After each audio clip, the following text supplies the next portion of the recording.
بسم اللہ الرحمن الرحیم۔ السلام علیکم جماعت ششم کتاب اردو۔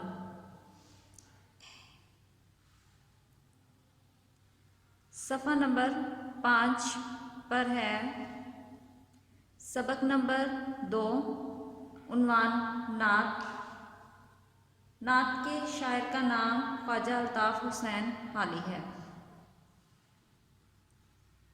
تدریسی مقاصد میں ہے نعت کے معنی و مفہوم سے آگاہ کرنا، نبی کریم صلی اللہ علیہ وآلہ وسلم کی صفات سے بچوں کو روشناس کرانا، بچوں کو بتانا کہ رسول اکرم صلی اللہ علیہ وآلہ وسلم کی ذات تمام مخلوقات کے لیے سراپا رحمت اور شفقت ہے۔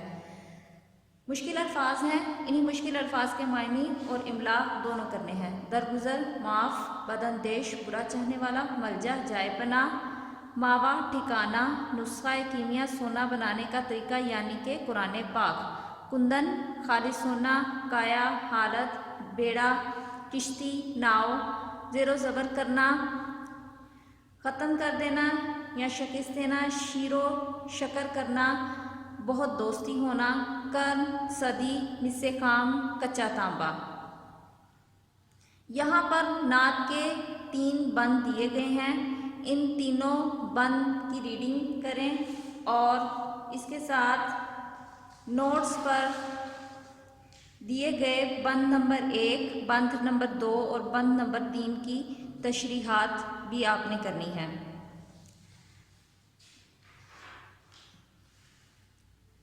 صفحہ نمبر 6 پر آتے ہیں، مشق میں سب سے پہلے ہے مختصر جواب دیں۔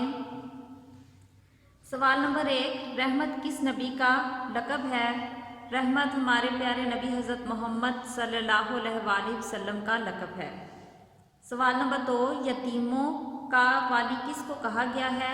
جواب، یتیموں کا والی ہمارے پیارے نبی پاک حضرت محمد صلی اللہ علیہ وآلہ وسلم کو کہا گیا ہے۔ سوال نمبر 3، ہیرا سے کیا مراد ہے؟ جواب، ہیرا ایک غار کا نام ہے۔ سوال نمبر 4، مس خام کو کندن بنانے کا کیا مطلب ہے؟ مس خام کو کندن بنانے کا لغوی معنی خام، تانبے کو خالص سونا بنانا ہے۔ نعت میں اس سے مراد نبی پاک صلی اللہ علیہ وآلہ وسلم نے بری عادتوں اور کفر و شرک میں مبتلا انسان کی ذہنی اور اخلاقی تربیت کر کے اسے انسانیت کے اعلیٰ مقام تک پہنچایا۔ سوال نمبر 5، عرب پر کیا چیز چھائی ہوئی تھی؟ عرب پر جہالت چھائی ہوئی تھی۔ مناسب الفاظ کی مدد سے اسے مکمل کریں۔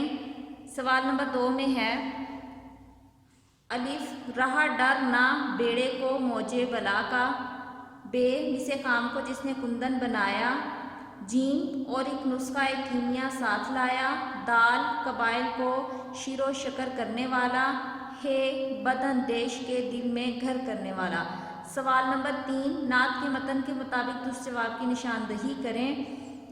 بیڑے کو کس کا ڈر نہ رہا؟ طوفان کا، موج حوادث کا، موج بلا کا، دشمنوں کا، موج بلا کا۔ عرب پر کب سے جہل چھایا ہوا تھا؟ مہینوں سے، برسوں سے، صدیوں سے، کرنوں سے۔ جیم، رسول پاک صلی اللہ علیہ وسلم مصیبت میں کس کے کام آئے؟ اپنوں کے، غیروں کے، مکہ والوں کے، مدینہ والوں کے، غیروں کے۔ نبی کریم صلی اللہ علیہ وآلہ وسلم کس سے درگزر کرنے والے ہیں؟ گناہ گار سے، سیاکار سے، خطاکار سے، بدکار سے، خطاکار سے۔ درج ذیل محاورات کے معنی لکھیں اور جملوں میں استعمال کریں۔ سوالات، ان کے جملوں کے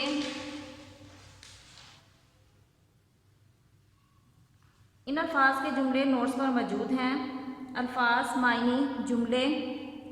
غم کھانا، فکر کرنا، ہمارے نبی کریم صلی اللہ علیہ وآلہ وسلم اپنے اور پرائے کا غم کھانے والے تھے۔ مراد بر لانا، خواہش پوری کرنا، نبی کریم صلی اللہ علیہ وآلہ وسلم غریبوں کی مرادیں بر لانے والے تھے۔ درگزر کرنا، معاف کرنا، حضور صلی اللہ علیہ وآلہ وسلم نے ہمیشہ درگزر سے کام لیا۔ زیر و زبر کرنا، تہ و بالا کرنا، دین حق نے باطل کو زیر و زبر کر دیا۔ کایا پلٹنا، حالت بدلنا، اسلام نے عرب کی کایا پلٹ دی۔ شیر و شکر کرنا بہت دوستی کرنا، نبی کریم صلی اللہ علیہ وآلہ وسلم نے قبائل کو شیر و شکر کر دیا۔